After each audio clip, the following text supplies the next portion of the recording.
I was born in Trinidad, so Caribbean islands. Came here when I was like 3 years old, So I didn't really get to experience Trinidad, but I know it's a beautiful country. I actually went back now as I, got older. But it started when I came to New York City, man. Brooklyn. Like late 80s, early 90s, when you just seen like graffiti everywhere, it was just like, it was a culture. I was just a kid sitting on the train, going to see my father and looking out the window and seeing all of these like colorful pieces and just seeing so many different artists, you know what I mean? So I was very much into art, like cartoons, and so I always wanted to just sit in my room and just lock myself in my room and just create and just take pictures out of magazines or whatever came to my mind and just started coloring. And I remember times, like my mom was like, you don't never go outside. You're always in your room, you're always painting. And then, she'll come home with new coloring books after she said that, and I was just always into the arts. I think graffiti, people would look at it like as vandalism, but we looked at it as getting our name out somehow, being recognized but not recognized. That's why, I really stood strong with that graffiti culture, because it represented hip-hop, it represented everything that what hip-hop was about.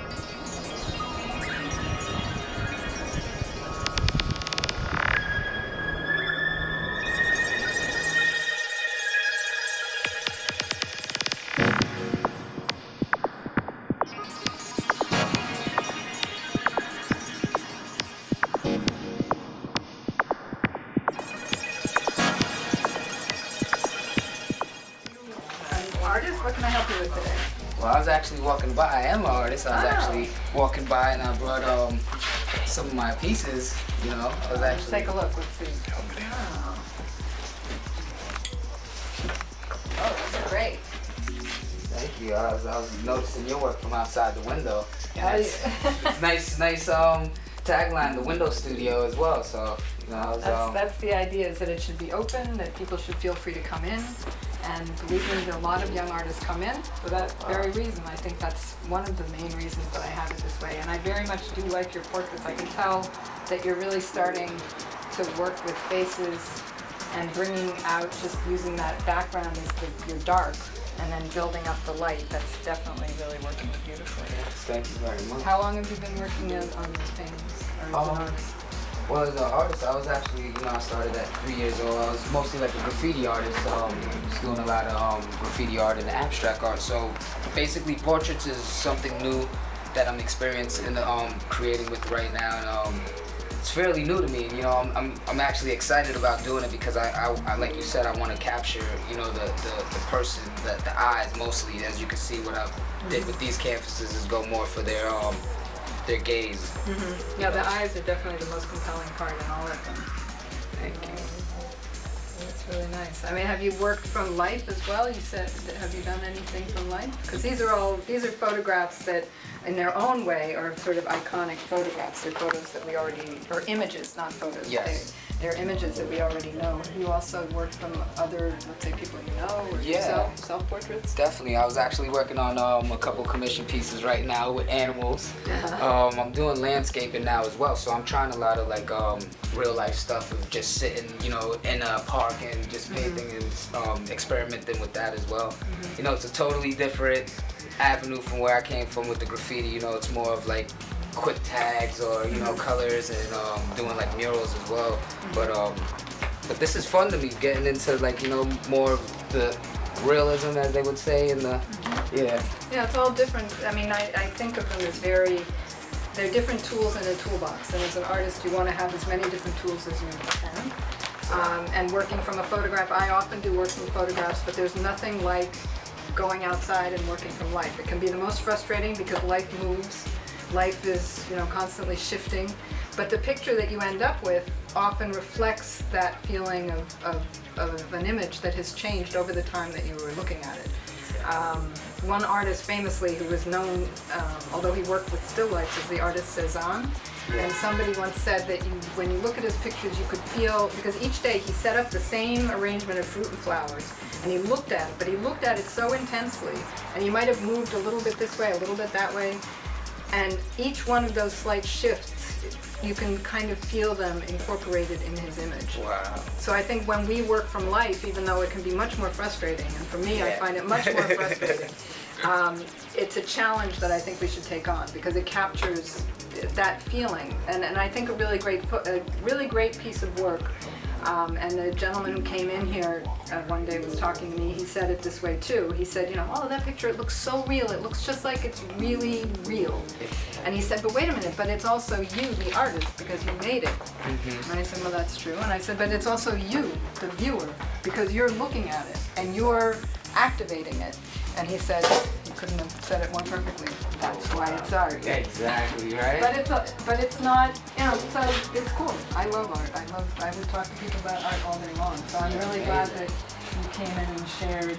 And I think the intensity of these eyes, they're not just those photographs. There's an intensity that goes beyond those photographs that you took of them. Because they're all sort of, they share the same intensity. All of the eyes to me. They all really burn. So those are very cool. Thank you very much. I appreciate that.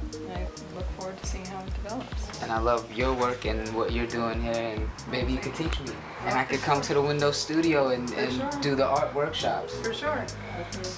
Okay, well, I gotta get back to this one because it's dripping, and this woman wants me to get it done for her. She just looked in the window not too long ago, shaking her head like, where's my painting? So there's nothing like a demand Yes. to keep you working on it. So anyway, thank you for coming in. Thank you I hope very much. come back. I appreciate your time. Please do. See you now. Thanks so much. Take care.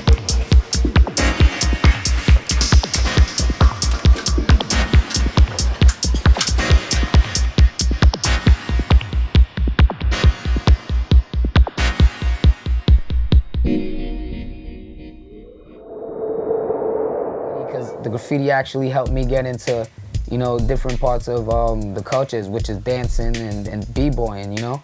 So I was opening up to a lot of different things too, and when I was like, you know what, I can't do it on walls no more, how am I gonna, I still got that, as a graffiti writer, as an artist, you got that itch. You wanna put your name, you wanna, you know, let everyone know and see your art. That's what we do this art for, you know? For ourselves and to have people appreciate it too. So I was like, you know what? I'm gonna just start doing it on my shirt. So I just started doing like pieces on my shirt, you know, simple little things, not thinking nothing of it, not thinking about starting a clothing line. Didn't even have an idea. I didn't want to be in fashion, you know what I mean? That wasn't my background, but I actually had family members in my whole family actually design. So now it fits what I'm doing was there always, you know what I mean? Looking back at the picture now, because my uncle and my great-grandfather, they're well-made tailors. They make suit sews from scratch, tailor-made, fit you like a king, you know? So, and my mom's is in the sew. I remember just bringing buttons then too. So at that time, I didn't think of me being into fashion, but now doing it, I'm like, I see where it comes naturally for me to just pick up a piece of fabric and know how to, you know what I mean, construct it or even embellish it or make it something that is better, you know what I mean? So I started putting it on my shirts, and I was living in Harlem at this time. You know, it was probably like back in like 2005, 2006. It was crazy. I was walking down the street, you know what I mean? It was a rough neighborhood, 115th and First Avenue, you know what I mean? It was crazy, but it was right across the street from the projects at that time. So I remember getting my own apartment at that time with my, you know, it was me and my ex. It was crazy, you know, I'm going in there. And we had the t-shirts on, and I'm thinking people were trying to rob us. Like, we new to the neighborhood, so they're like, nah, yo, where you get that t-shirt from? That's dope, I like that. So I was like, oh yeah, I make them. He was like, yo, how much you charge? So that's when I was like, how much I charge? And I didn't really think nothing serious of it. So he honestly came back the next day. He wanted a t-shirt just with his little name on it, you know, and whatever he wanted to do with it. So next thing I know, a week, 3 weeks later, people was knocking at my door asking for t-shirts. And that's what led me into really taking the opportunity and starting my own line and just trying to build something that's just from organic stuff, from the art to the fashion into the music. And I can honestly say I'm blessed, dude, like, to really be sharing what I'm doing. And even if it's not at the level where people see it on TV and they're like, oh yeah, or even if they don't like it, that's what we do, you know what I mean, is express, bro. I used to go to these jams, what led me, you know what I mean, it's all one. So the graffiti, you know, being a part of the hip-hop culture, going to these breakdancing battles, and graffiti writers used to go there, MCs used to go there, and it would all be in, like, you know, the tri-state area from Connecticut to New York, and I would see a lot of dope dancers, and, you know, getting in the circle, we call it a b-boy jam, you know, getting in the circle, and I see these cool kids just doing these crazy moves. I was like, you know what, I can do that, I want to try that. So I really got into that, you know what I mean, and in middle school, and really training, and all my friends b-boy, you know, we would go in the gym and b-boy, and then we'll just practice for the whole week and say, yo, we gonna go to these jams, even if we got roasted, you know, but that's how you get into really getting into the b-boy world, is getting in ciphers and sessioning with your crew. So, you know, met up with Problem's crew, and I was a young kid, just like always wanted to be around them, you know, cause they appreciated what me and my boy Deuce used to do art-wise. It was like, yo, y'all young and y'all just tearing everything up, and we heard about you guys and we b-boys, but my boy, he wasn't really into the b-boys, so, but I was interested in that part of the culture. So I used to go to his house, you know, he's like, yo, do these moves and show me moves, and every time I would mess up, do it again, do it again, do it again. So, you know, they built me up to being like a dope, you know what I mean, b-boy. Yeah, you know, so they gave me a lot of inspiration with that. And just going to these jams, I was a part of this crew, you know, out in Connecticut too. You know, we'll go to New York, we'll battle other dancers, we'll get up with other dancers, train. And now I'm actually teaching kids, you know what I mean, how to dance, you know, break dance, pop, choreography. And being a part of the Mount Boys too, which taught me a different style of dance, you know, with choreography and 5, 6, 7, 8 on the beat, you know what I mean? It's a different style from being b-boy, but, you know, as more like I grow and as an artist, you know what I mean? I look at everything as another way, you know what I mean? Like to grow and learn different things, and being a part of that, I got into learning choreography.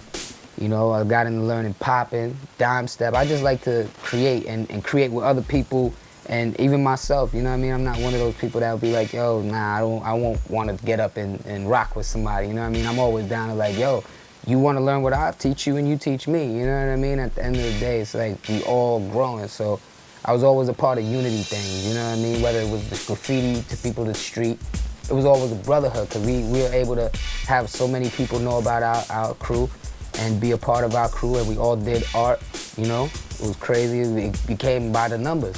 Then I was a part of graffiti, you know, the breakdancing world, and it was crews, you know what I mean? It all added up to numbers.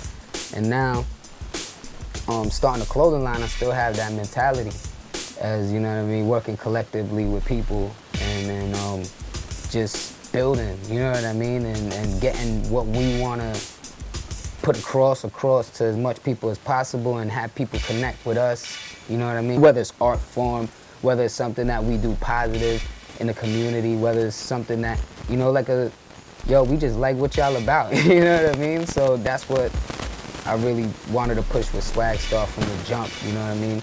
And it's just crazy, man. Hoodrich Magazine. Hoodrich Magazine. Hoodrich Magazine.